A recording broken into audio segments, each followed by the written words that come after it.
Josh here with draft4wizardsden.com. Just doing a Kanzatard here, Swiss this evening, just to make sure we get all 3 rounds in. Christmas Eve, so happy holidays to everybody. Looks like this should be firing here any moment. Haven't really drafted a lot of cons lately. I did one draft last night. Other than that, I've only done probably 10 to 15. And it had been a few weeks before. It's a fun format, just something that I can only do in limited doses, so hopefully this goes smooth for us here, but if not, I can definitely understand why, as a lot of these people probably have more experience in the format than I do, but here we go.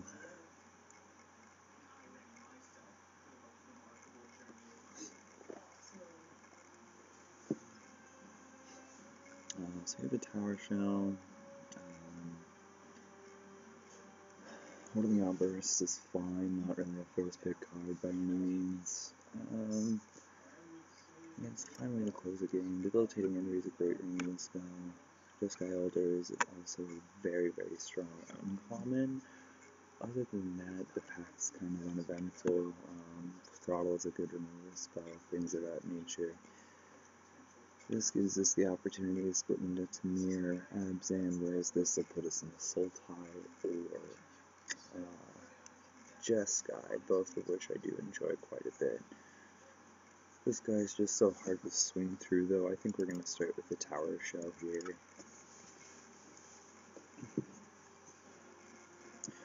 Mind Swipe, huh? I guess it ends a game. It's kind of interesting we pass another Chief. If the guy's on that plan, you could take that avenue of just taking a bunch of the Chiefs, but I think it's not a card that you second pick in the pack, unless you have something that really rewards you for the first pick. So in this pack, Sultai Scavenger, Disowned Ancestor, a land. Not really ready to commit to the colors Mind Swipe provides us here.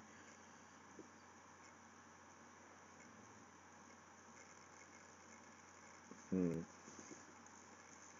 think this really a lot is an early game card. I don't know if it's second pick. You guys can feel free to criticize all you want in the comments too. Hooting Mandrills, Holding the Inward Eye is kind of an incentive to look at Jeskai, especially after just passing a Mind Swipe that's a little brutal. This card can be extremely powerful though. Definitely something that someone were in Jeskai they would take, which tells me we could get like a free Weapon Master, or maybe even like a late Jeskai Charm. Outside of that, Hooting Mandrills, like I said, is probably the next card we would pick. I'm not sure if I want to commit to Jeskai just yet. We're early enough that if I really want to just try to start cutting it, I may even have to start forcing it, as I don't see a lot of good white cards in the pack. Not a good red in the pack either. There is some blue though, which tells me the player on the right could be in something like Mardu. So we'll try it. We'll try for the Warden here. So I just need a free Weapon Master. I can just start really cutting Jeskai colors hard here. Outside of that, there's a Mardu Horde Chief, which is probably a safer pick. It's a much better card. Gives us white in case we do decide to go into Abzan. That's still an option available to us. So I think we'll take Horde Chief actually here. I'm also a big fan of Parapet. Unyielding Kumar is a fine card. There's a dual land and a Glacial Stalker, so I think we're going to have to abandon the Warden here. It comes between these two for me.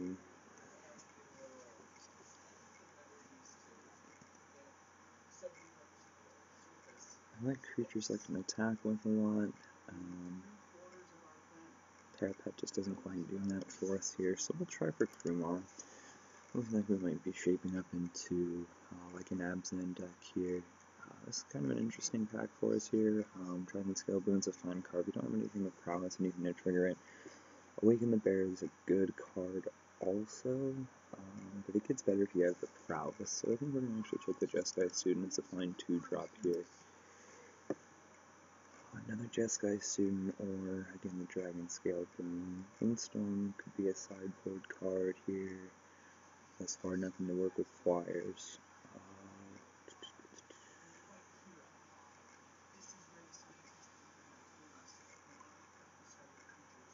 So we'll take Dragon Scale Boards here, I think.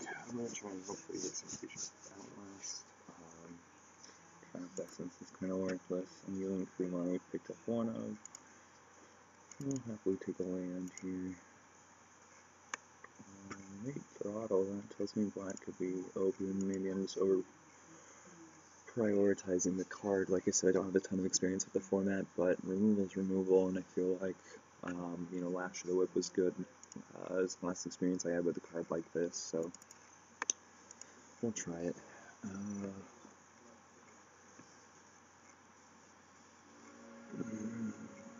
These cards are all kind of unplayable. I'll take Scums, board it.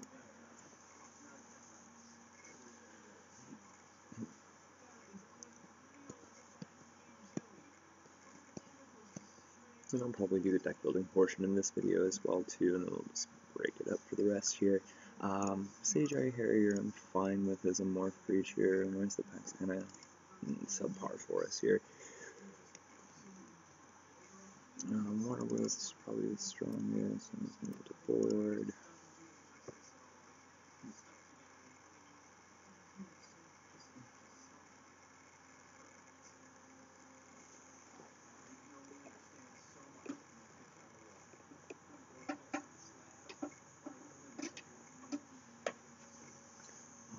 Race is a fine sideboard card.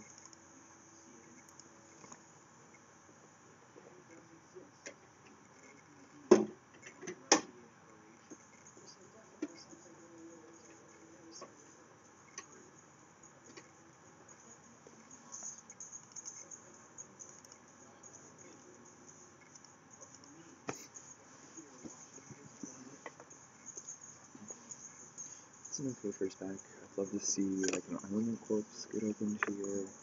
Not surprised it's never feel like I see how many times I have drafted this set. Other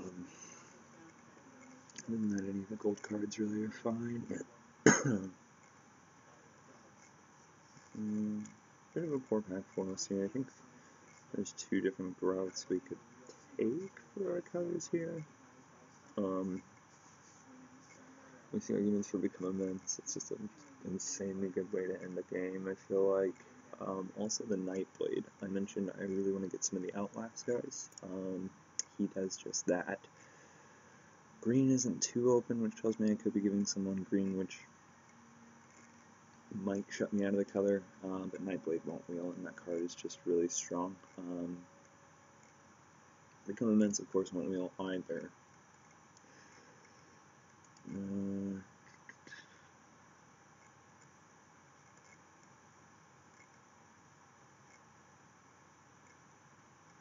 We'll go with Nightblade here. Let's go on the front, but so we get a Harris Bucks here. I feel like it's just a great way to generate some card advantage. The rest of the pack looks great for us here. We've got, you know, the Outlast strategy still going on. I mean, this guy, granted, is just a morph that draws us a card. It doesn't do a ton in regards to the way the game goes, in my opinion, actually. Maybe right to take the Tuskguard Captain for this deck, just like really solidify that tabs any token or +1/+1 feel, I suppose, to it. So we'll actually go with the Tuskguard Captain. You know, again, feel free to criticize away if these are the wrong picks. Bit of Revelation's a good card, but we can definitely get it later. Red definitely seems open as this, you know, the two-mirror colors. Bit of Revelation we can get later, like I said. So we'll just add a land to the mix here. Always good to have a deck like this on good lands. As you see, we're having a bit of a tough time with gold cards. They're a little bit all over the place on all three colors instead of like black-white, which is where I generally would want to be. Debilitating Injury is a great removal spell. We don't have a ton of non-creature spells currently, so this is a great card for us to see.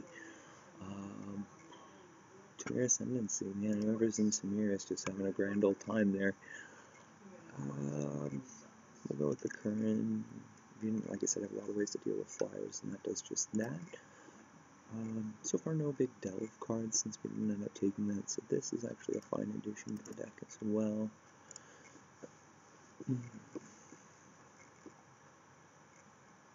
And so far I'm fairly happy with the deck. I'd love to see some Anok Bonkins, probably Impact 3, I don't think we'll see him in this late.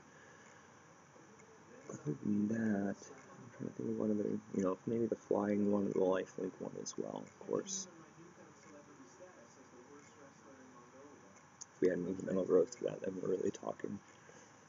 I actually drafted last night with an Absent Ascendancy, a similar deck to this, and came out very, very strong. So I definitely have to be over-prioritizing Swarm of Bloodflies then, because I feel like that card is amazing.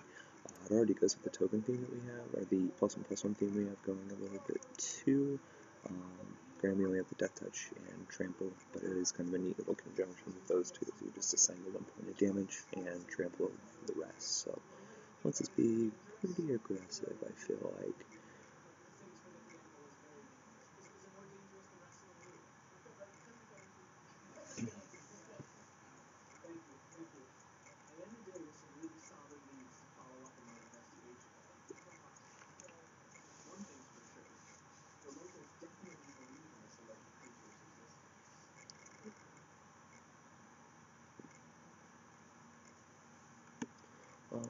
So Tapeblade or Behemoth, I think here. Witness the End is a fine card. It's a more 4/4. Definitely better for us here though. I think the Tapeblade is probably the pick. If we do see any Chiefs in pack 3, it also does help out that he's a warrior. This pack is kind of poopy for us here. We could take a Naturalize for the board or a Mastodon, also probably for the board, honestly. So we already have an Erase, so I think we'll just add this card to the sideboard here. It's a great card if you get the Kin-Tu Invocation, I believe it is there. Get to make it an 8/8 for 2 mana, it's pretty good. It's great to see. I really love Hidden Mandrills throughout, so we'll definitely pick it up here.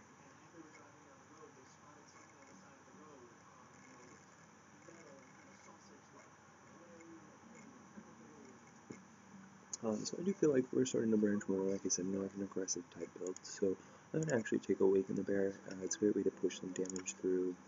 Great combat trick when your opponent has to straight one on the defensive. Cancel, just put to the sideboard. Seventh Blood Firement.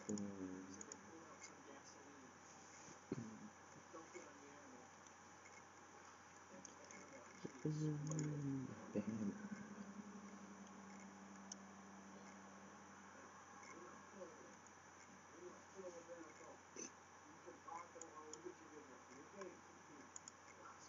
I wonder what basically we'll see here. I bet it's a...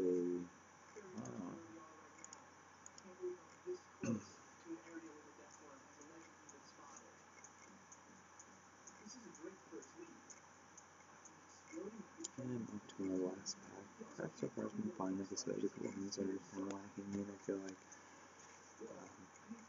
maybe Bonkin, the card is just so important. But I mean, here we kind of have to take Siege Rhino. It's in our colors. There is the Bombkin for us, but Siege Rhino is just a very strong card.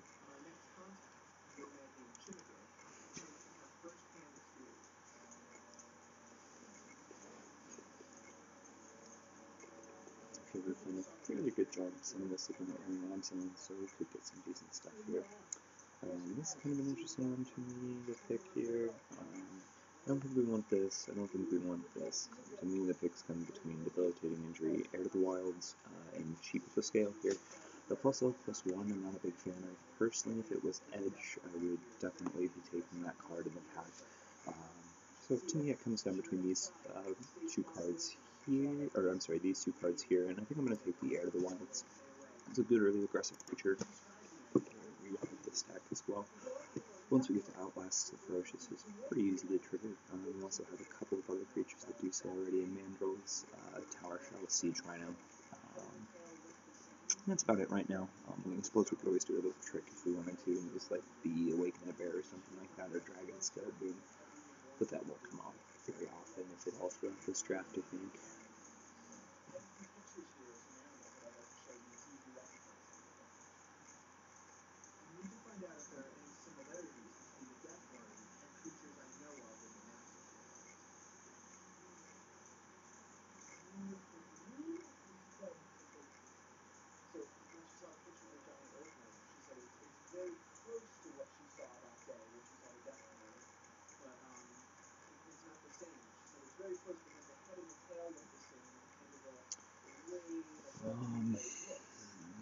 does not have a ton going for us here. This card in the news is very, very strong. If I had a way to splash it, I would probably still play it, especially with what's in the pack here. Alpine Grizzly, I could see maybe an argument for taking here, or also Bloodsucker is a fairly strong card as well. There's also a land for us here, but again, the sheer power level of Martyr Ascendancy is really phenomenal. Now, that instantly is going to hit the board, though, as I see card I'm really excited to pick up in more growth, and followed by Armament Corpse, so 2 snap picks that I can't tell you guys how happy I am to see in the deck. I really feel like this is just falling right into place now in pack 3, exactly what I was kind of hoping for here. This pack will probably take another 8-blade. I doubt we'll end up playing both, so on the board. Yeah, we only have 22 cards in the deck, and you know, he may not be the worst of the 22 that are there. So.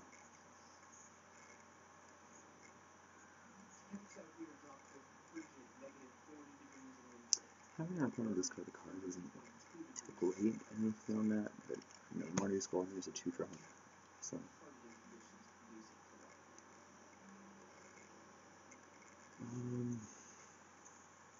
This is a playable card is on the sideboard.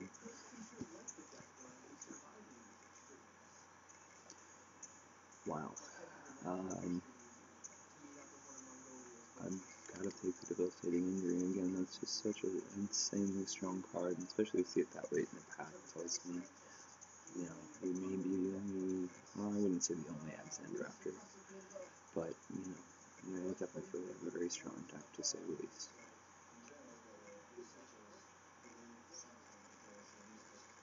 Unfortunately, we only have the Death Vision Trampleize for, you know, all the +1/+1 counter stuff, but that's not the worst. I may actually end up cutting Dragon Scale Boom for that reason, but it, you know, it could be a 4 out of cut also. Let's add a land in the mix here.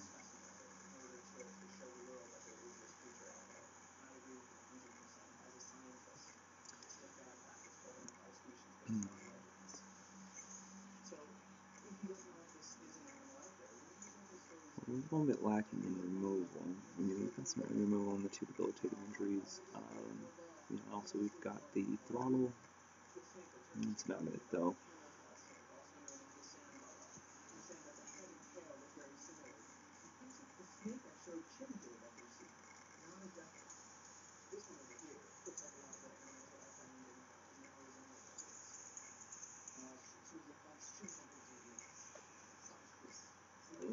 Just in case, in the sideboard, in case any of the contractors are so high, I'd love to see that as their last card right now. Let's take a look. Let's start putting this all together here. Come on, everybody, there you go. Go to your home. Since we're on hard 4, this is looking more. Not a lot. I mean, it's a pretty flat curve, but you know, it means we should have a decent late game. I suppose we do in like Siege Rhino, Tower Shell. I think that's fine. And that's a card I would main board. That's exciting to see. So let's do some quick deck construction here. Get some lands and whatnot. We did start to go base black at the end, I feel, which is something I'm excited about. There's not a lot of white in the deck. You have 2 blue ones that already cover it. Nothing actually has double white in the costing of the cards. So, a lot of good stuff going on for us in that regard. Now, I've got 2 cuts I need to make from the deck in order to get to 23 even. Sometimes I like to play 18 lands, with this being again a flat kind of curve. You know, so I actually pull the morphs to their homes here. And we'll separate our creatures so we can kind of see that flat power black curve here.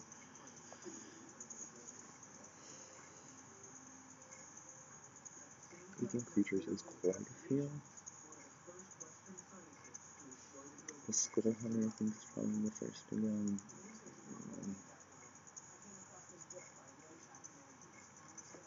The rest of our creatures are fine.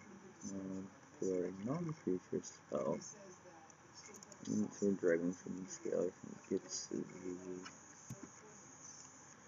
the hammer for now. So let's combine the groups again. There's that good looking curve. 1, 2, 3, 4, 5, 6, 7, 8 occurrences of white with 3 being early.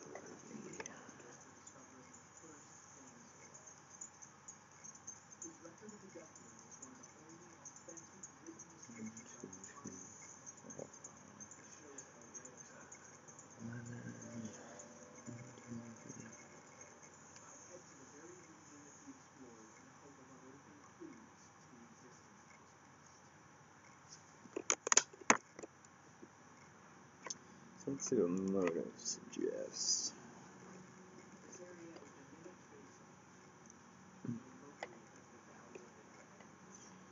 So actually more green, so I kind of agree with this. So it's like nice.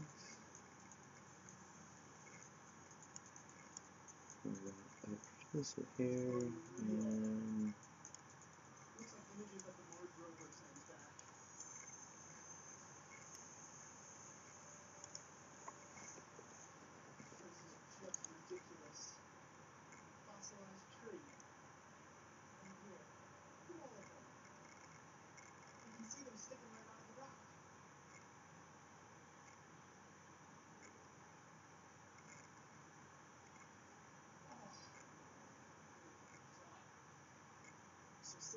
I think this is fine.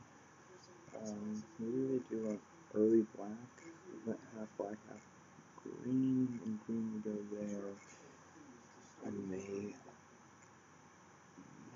add an extra plains just because. Oh, I'm sorry, an extra swamp. And go to 41 cards. It's something I often do in the format because it is very slow. You draw the cards you need. Definitely feel free to yell in the comments again about that, especially. I think this is what we'll probably submit though. Again, I feel like we've got some really strong cards here. No kind of like Charm or Ascendancy or anything, but Siege Runner and Moon Corpse definitely do the trick here. Incremental Growth is just going to be insane in the deck. Have to be sure to put counters on Meandering Tower Shell since he likes to leave for a little bit there, meander around.